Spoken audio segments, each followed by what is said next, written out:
FIFA club বিশ্বকাপে হোঁচট খেয়ে মিশন শুরু করেছিল ইন্টার মিলান। শেষ পর্যন্ত গ্রুপ পর্বের শেষ ম্যাচে রিভার প্লেটের বিপক্ষে দারুণ জয়ে নকআউট পর্বের টিকিট কাটে ইতালিয়ান জায়ান্টরা।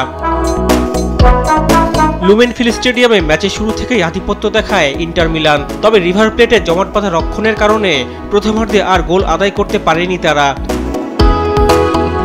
বিরতির পর ৬৮ মিনিটে রিভার প্লেটের কুয়ের্টা লাল কার্ড দেখে মাঠ ছাড়েন। এরপরই সাফল্যের দেখা পায় ইন্টার। ৭২ মিনিটে এসপোসিতোর গোলে এগিয়ে যায় ওল্ড লেডিরা। ইন্টার ব্যবধান বাড়ায় ম্যাচের শেষ মুহূর্তে। ৯৩ মিনিটে বাসিতুনির গোলে শেষ পর্যন্ত ২-০ গোলের জয় দিয়ে গ্রুপ চ্যাম্পিয়ন হয়ে নকআউট পর্বে ওঠে ইন্টার মিলান।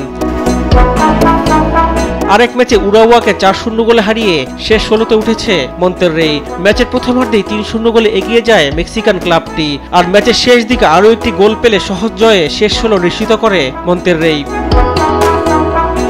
অন্য ম্যাচে দক্ষিণ কোরিয়ার ক্লাব উলসানকে ১-০ গোলে হারিয়ে গ্রুপ চ্যাম্পিয়ন হয়ে নকআউট পর্বে উঠেছে বরুসিয়া ডর্টমুন্ড। ৩৬ মিনিটে ড্যানিয়েল এনভেনসনের একমাত্র গোলে জয় পায় ডর্টমুন্ড।